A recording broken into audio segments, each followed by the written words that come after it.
I remember the day Veronica came into our lives. It was about a year after Mom passed away. Dad was still a bit lost, moving through life like he was walking in a fog. Then Veronica showed up, all smiles and sweet words.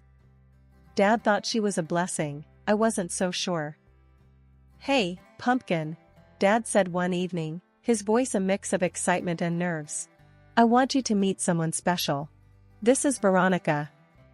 I looked up from my coloring book, eyeing the tall woman standing beside him. She had this big, bright smile, but her eyes didn't match it. They were like little calculators, sizing me up. "Hello, sweetie." Veronica knelt down to my level, her voice too sugary. "I've heard so much about you. Your dad tells me you're the smartest little girl in town." I just nodded, not sure what to say. Dad looked at me, his eyes begging for approval. "Isn't she great, Dakota?" "Yeah, she's nice," I mumbled, turning back to my coloring. I wasn't good at lying, even then. The first few weeks were okay. Dad seemed happier, and Veronica tried to play the part of the caring stepmom. But then I started noticing things. Like how she'd be all nice when Dad was around, but cold and distant when it was just us. One day, she came home with a bunch of shopping bags. "I got you some new clothes, darling," she said, her voice dripping with fake kindness. "I know how fast kids your age grow." I was excited at first, until I tried them on. Everything was way too big. The sleeves hung past my hands, and the pants pulled around my feet. I looked like I was wearing someone else's clothes. "Dad, look," I said when he got home, showing him the oversized clothes. "Veronica got them for me, but they're too big." He just chuckled and ruffled my hair. "She's thinking ahead, honey. You'll grow into them. It's smart shopping." I wanted to argue, to tell him it wasn't smart, it was weird. But I didn't. I knew it would just make him sad. School became a nightmare after that. Kids can be mean, and they latched onto my baggy clothes like sharks. "Hey, Scarecrow," they'd shout as I walked by. "Where's the rest of your farm?" I tried to tell Veronica, to ask for clothes that fit. But she just waved it off. "Kids are cruel," she said, not even looking up from her magazine. "You need to toughen up." That's how it went for months. Dad was in his own world, happy with Veronica, and I was, just there. The girl with the too big clothes, and a stepmom who couldn't care less. "Veronica, can we get some clothes that fit me better?" I asked one day, trying to sound brave. "The kids at school make fun of me."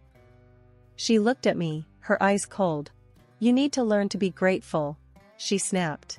"I'm doing my best here. You could at least try to appreciate it." I didn't know what to say to that. It felt like no matter what I did, it was wrong. I was wrong. That night, I heard them talking. Dad was saying how great Veronica was with me, how lucky we were to have her. I wanted to scream, to tell him she wasn't great, she wasn't even nice. But I didn't. I just lay there in bed, feeling small and alone, listening to them laugh and talk in the kitchen. I remember this one morning, Dad had to leave early for work.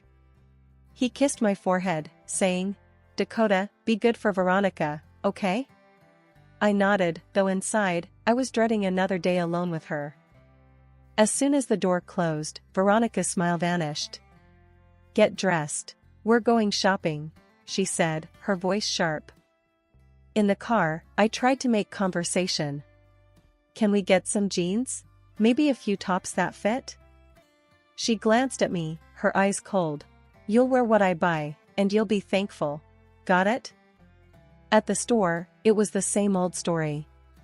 She picked out clothes that were way too big. When I protested, she snapped, "Stop whining. You're lucky I'm spending money on you at all." Back at home, I tried to alter the clothes to fit better. Veronica caught me and lost it. "What do you think you're doing? Ruining perfectly good clothes." "I'm just trying to make them fit," I mumbled. "You're ungrateful. Do you know how many kids would kill to have a stepmom like me?" I wanted to say, "Not many, I bet." But I kept quiet. Arguing with Veronica was like talking to a brick wall.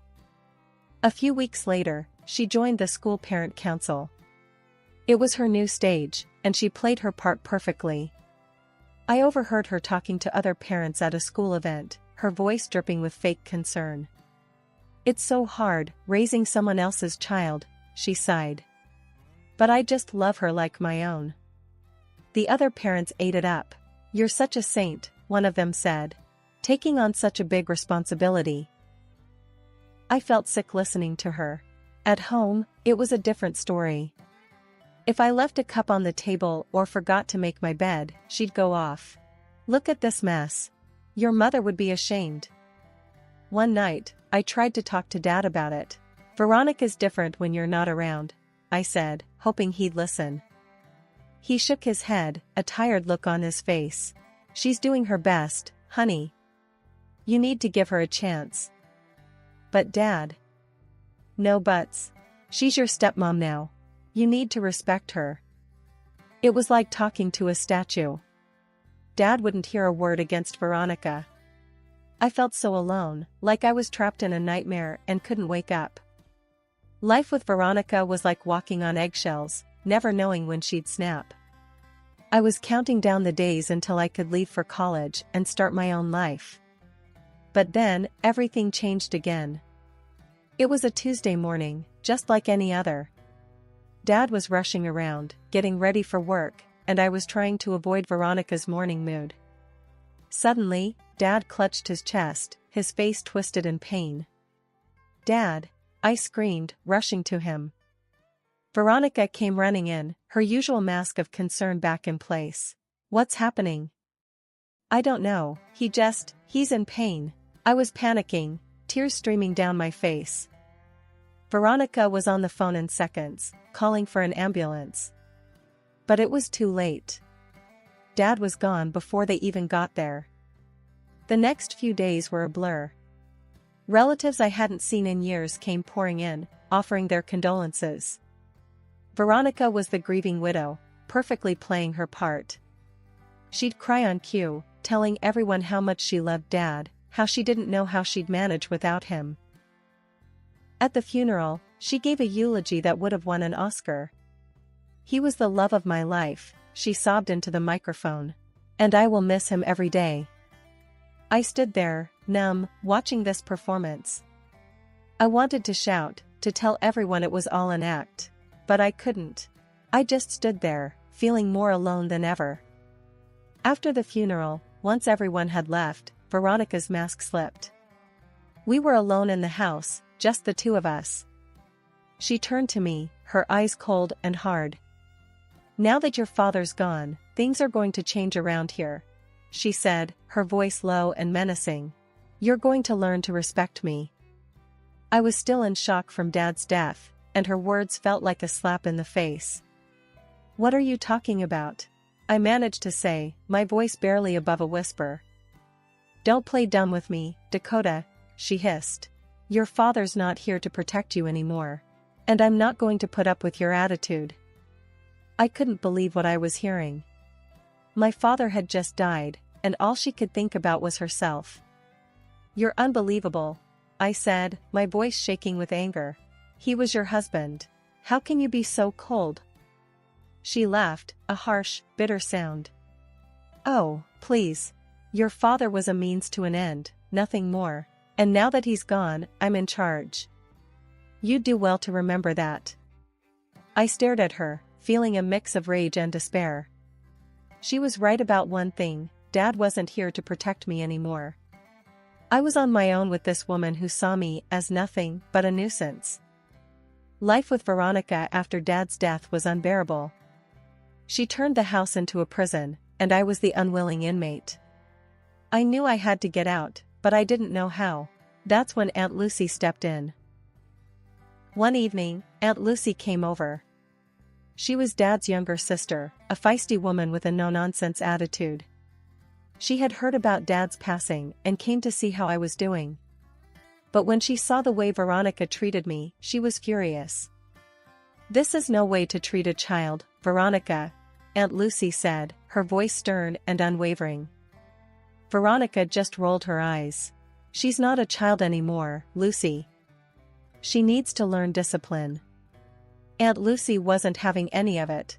Discipline? Is that what you call this? She's practically a prisoner in her own home.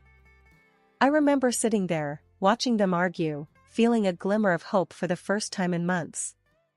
Aunt Lucy was taking my side, something no one else had done since Dad died.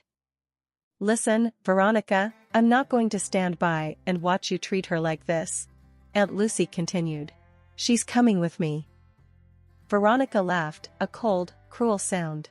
And what makes you think you have any say in this? I'm her guardian now. Aunt Lucy's eyes narrowed. We'll see about that. I'm not going to let you ruin her life. That night, Aunt Lucy took me to her place. It was a small, cozy house, nothing like the cold, imposing one I'd been living in with Veronica. For the first time in what felt like forever, I felt safe. You're going to stay with me from now on, Aunt Lucy said, sitting me down at her kitchen table. I've spoken to a lawyer. We're going to fight for your custody. I was overwhelmed. But Veronica said she's my guardian. Aunt Lucy shook her head. She may be your guardian for now, but that doesn't mean it's permanent. We're going to fight this, and we're going to win. The legal battle was tough. Veronica fought tooth and nail to keep me, not because she cared, but because she wanted control. But Aunt Lucy was a fighter, and she had a good lawyer. After months of back and forth, the court finally awarded custody to Aunt Lucy. Moving in with Aunt Lucy was like stepping into a new world. She was kind and caring, the complete opposite of Veronica. She encouraged me to pursue my interests and supported me in everything I did. Life's too short to be miserable, she'd say. You've got to find what makes you happy and go for it. I took her advice to heart. I started doing better in school, made new friends, and began to feel like a normal teenager again. Aunt Lucy was more than just a guardian, she was a mentor, a friend, a beacon of light in the darkness that had been my life. Living with Aunt Lucy gave me the stability and love I needed to heal from the years of neglect and emotional abuse I'd suffered under Veronica. For the first time, I started looking forward to the future, dreaming about what I could become. It was the beginning of a new chapter, a new life, and I was determined to make the most of it. Years had passed since I last saw Veronica. I was now working at a reputable firm, forging my own path. The past seemed like a distant memory until one ordinary day, my phone rang, displaying an unknown number. Dakota Harrison speaking, I answered, expecting a routine work call. The voice on the other end was unfamiliar, clinical. Hello, Ms. Harrison, this is Nurse Jenkins from St. Mary's Hospital. I'm calling about your mother. She's been admitted here. A wave of confusion hit me. My mother passed away years ago, I corrected, my voice tinged with surprise. The nurse quickly clarified, I apologize for the confusion. I meant your stepmother. She's listed you as her next of kin. My mind raced. Why would Veronica list me? After everything? What happened to her? I asked, a mix of curiosity and old resentment bubbling up. She's had a serious fall and requires surgery. She's been asking to see you, the nurse explained. I was torn, a whirlwind of emotions clouding my judgment. I'll think about it, I said, ending the call. That evening, I shared the news with Aunt Lucy. Her reaction was a mix of concern and disbelief. Why would she ask for you after all this time, and after all she did? I don't know, I replied, feeling a turmoil of emotions. Part of me wants to see if she's changed. But another part of me remembers the pain she caused. Aunt Lucy gave me a reassuring look. You don't owe her anything, Dakota. Remember that. The next day, driven by a strange sense of closure, I found myself at the hospital. Walking into Veronica's room felt like stepping into a forgotten world. She looked frail, a shadow of the formidable figure she once was. Her eyes brightened when she saw me. Dakota, my dear, you came. Veronica's voice was weak, but laced with the same old theatricality. I'm here because I was curious, I stated plainly, maintaining a distance. Dakota, I know I wasn't the best to you, but deep down, I've always loved you, she said, her voice quivering. I looked at her skeptically. The years hadn't softened my memories. Loved me? You have a strange way of showing it. Veronica reached out, her hand trembling. I made mistakes, but I am alone now. I need help, and you're all I have left. Her words, meant to tug at heartstrings, left me cold. You're alone because of the choices you made, Veronica, not because of circumstances. She persisted, her eyes pleading. Please, Dakota, I have nobody else. I do love you, you have to believe me. I studied her for a long moment. The woman who had tormented my childhood was now lying here, claiming love. It was hard to digest. I'll hear what you have to say, I finally said, not committing to anything but curious enough to stay. But don't expect me to forget the past so easily. Sitting across from Veronica in the stark, sterile hospital room, I could hardly reconcile this frail figure with the woman who had once so masterfully controlled our household. Yet, as she began to speak, the familiar undertones of manipulation in her voice were unmistakable, reminding me that some things never truly change. Dakota, she started, her voice quavering, I've made a mess of things since your father passed. The inheritance, it's all gone. Her admission didn't surprise me. Gone? How? I asked, though a part of me didn't want to hear the sordid details. I wasn't wise with the money, she confessed, avoiding my gaze. Bad investments, debts, it's all squandered. I shook my head in disbelief. This was the woman who used to preach about prudence and responsibility, and you're telling me this why? Veronica looked up, her eyes locking onto mine. The doctors say I need surgery, but I can't afford it. I have no insurance left. So, what do you expect me to do about it? I asked, feeling a mixture of anger and incredulity. I need your help, Dakota. I need you to pay for the surgery, she said, the tone of her voice shifting from plea to expectation. I couldn't help but laugh, albeit bitterly. After everything you've put me through, you really think I'd help you?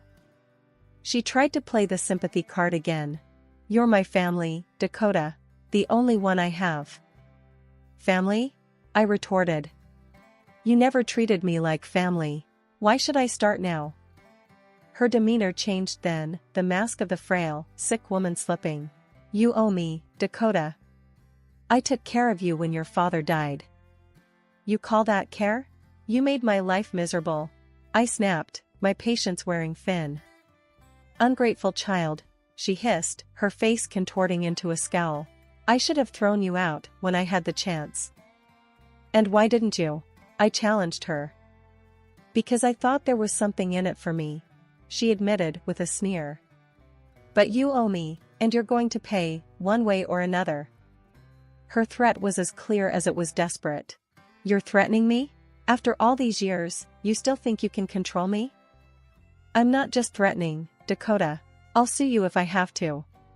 I'll claim alimony, emotional distress, whatever it takes, she spat out, her voice filled with venom. Go ahead and try, I shot back, standing up. You won't get a single penny from me. She was seething with rage now. You'll regret this, Dakota. I'll make your life hell again. After my meeting with Veronica, I was seething with anger and disbelief. I couldn't fathom her audacity, her sheer nerve. I vented to Aunt Lucy over a cup of strong coffee in her cozy kitchen. Can you believe that woman? I raged, slamming my mug down. After all these years, she's still trying to control me, to squeeze me for every penny. Aunt Lucy, ever the rock, shook her head in disgust. She's a snake, Dakota. Always has been. Thinks she can just waltz back into your life and demand money? It's ludicrous. I was pacing now, my heart racing. She's threatening to take me to court, Lucy, for alimony, of all things. Let her try. Aunt Lucy snorted. She won't get a dime. You're not responsible for her mess. But Veronica was true to her word. A few weeks later, I was served with papers. She was suing me for alimony, claiming she was entitled to it after years of caring for me. It was laughable. In court, Veronica played the frail, wronged woman. "Your Honor, I took this girl in when her father passed," she said, her voice oozing fake sincerity. "I provided for her, and now she's abandoning me in my time of need." I could hardly believe the gall. When it was my turn, I stood, my hands trembling with a mix of nerves and anger. "That's a lie, Your Honor. She made my life a living hell. My aunt here has been my guardian and support for years." The judge looked over his glasses at Veronica. "Is this true, Mrs. Harrison? Were you not this girl's legal guardian?" Veronica faltered, her facade cracking. "Well, legally, no. But morally, I was her." "Morally?" I cut in, unable to contain my frustration. "There was nothing moral about the way you treated me." The judge reviewed the case, his expression stern. After considering the testimonies and the fact that Ms. Harrison's aunt was her legal guardian for the latter years, this court finds no basis for alimony. Claim dismissed. Veronica's face twisted into a mask of rage and disbelief. "This isn't over, Dakota," she spat as we left the courtroom. But it was over. As Aunt Lucy and I walked out of the courthouse, I felt a weight lift off my shoulders. Veronica's last attempt to control me had failed. I was free from her grasp, once and for all. "You did good, Dakota," Aunt Lucy said, squeezing my hand. "She can't hurt you anymore." I nodded, feeling a surge of relief and newfound strength. "I know. It's finally over." That day marked the end of a long, painful chapter in my life. Veronica had no hold over me anymore. I had faced her in court and won. I was free to live my life on my terms, without the shadow of her manipulation looming over me. The courthouse steps behind me felt like a bridge between my troubled past and a hopeful future. Aunt Lucy and I headed to a small cafe nearby, a place that had become our spot for post-court discussions. "So, it's finally over," I said, stirring my coffee absent-mindedly. "I can't believe after all these years, I'm finally free of her." Aunt Lucy nodded, her eyes reflecting a mix of pride and relief. "You stood up to her, Dakota. That took guts. You've come a long way from the scared little girl you once were." I smiled, a genuine sense of accomplishment washing over me. "Yeah, I guess I have. It's just, I never thought it would end like this." "It rarely does," Aunt Lucy said, taking a sip of her tea. "But the important thing is it did end. You can finally put Veronica and all that mess behind you." Her understanding and support were like a beacon in the dark. "Thanks, Lucy. I don't know what I would have done without you." She smiled warmly. "That's what family is for. And remember, you've got a whole life ahead of you. A life that's yours to shape." We spent the rest of the afternoon talking about future plans, my work, travel dreams, and personal goals. For the first time in a long while, I felt genuinely excited about what lay ahead. As I walked home that evening, the city lights sparkled a little brighter, and the air felt a little fresher. I realized that for the first time in my life, I was truly free.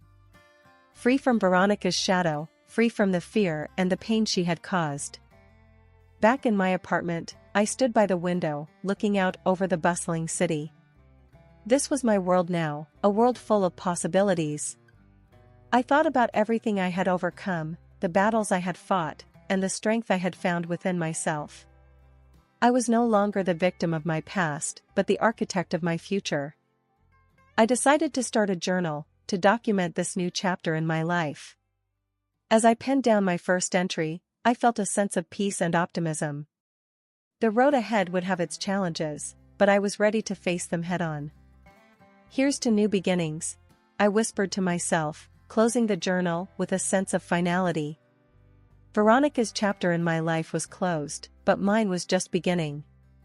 I was ready to write my own story, one filled with hope, resilience, and the freedom to be who I truly was.